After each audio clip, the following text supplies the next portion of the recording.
श्रीमद् भागवत कथा एवं श्री राम कथा की अमृत वर्षा के लिए भागवत किंकर पूज्य श्री हर्षित कृष्ण जी के YouTube चैनल को सब्सक्राइब करें।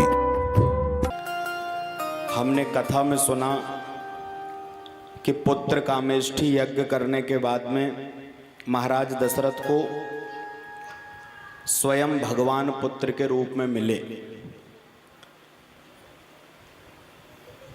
विचार करने की बात यह है कि जगतपति भगवान नारायण भगवती कौशल्या और महाराज दशरथ के यहाँ पर पुत्र बनकर के आए, चतुर्व्यूह रूप में अवतार लिया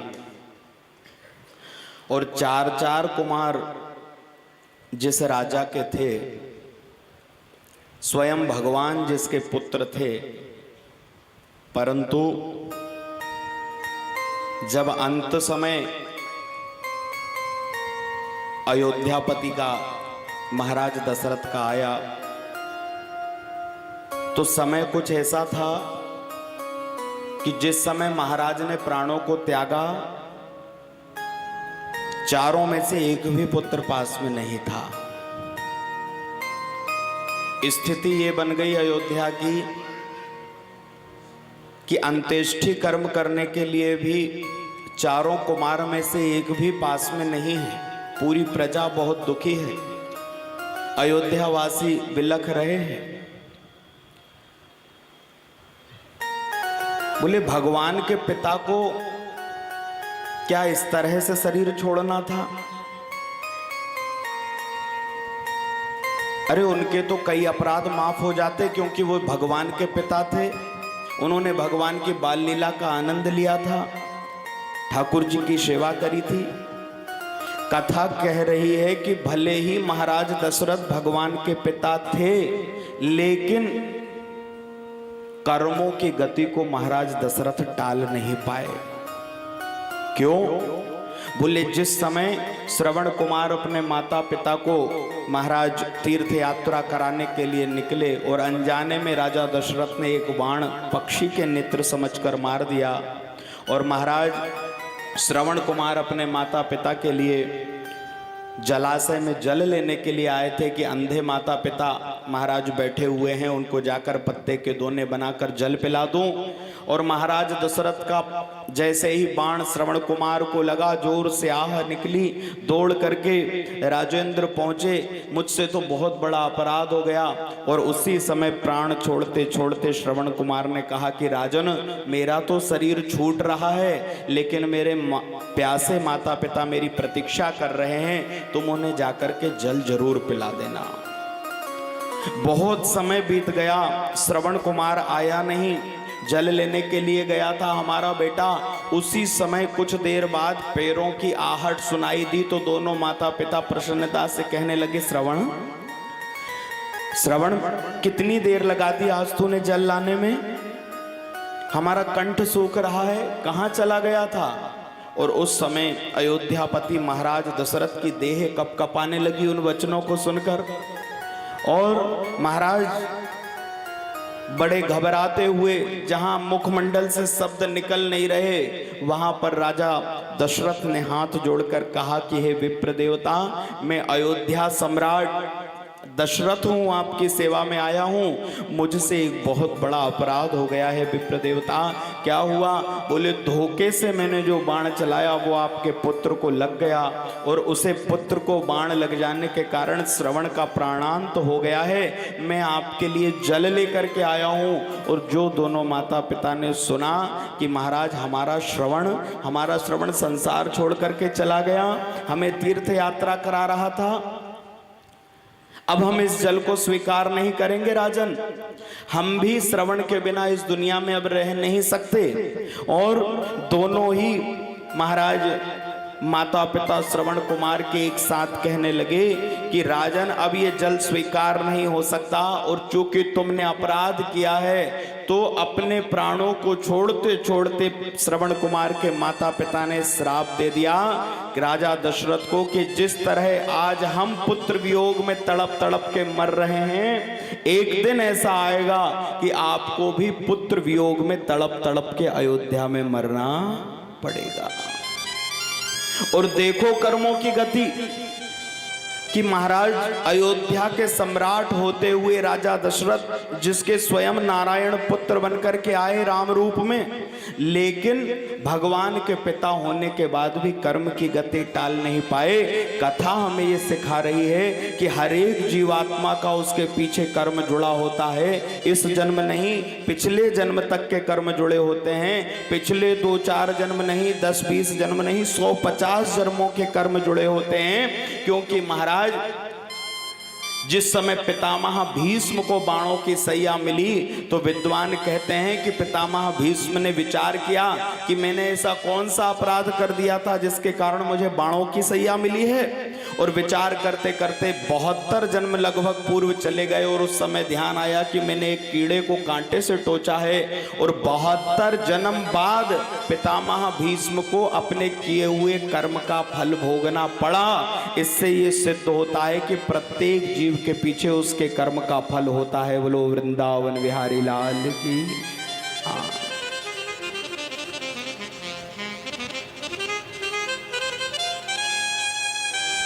गुरु वशिष्ठ की आज्ञा से महाराज अवधेश की देह तेल में रख दी गई कि जब कोई एक कुमार आ जाए, और ननिहाल खबर भेजी गई भरत शत्रुघ्न जी के लिए कि जल्दी से उन्हें लेकर के यहाँ आया जाए।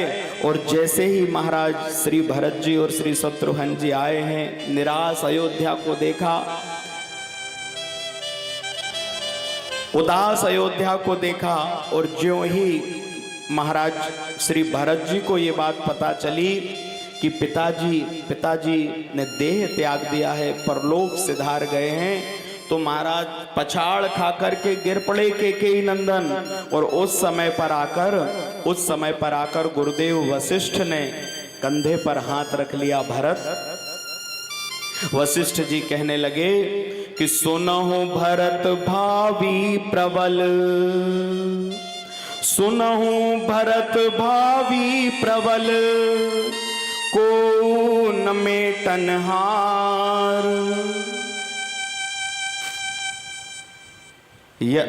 सुनहु भरत भावी प्रबल, को न मेटन हार।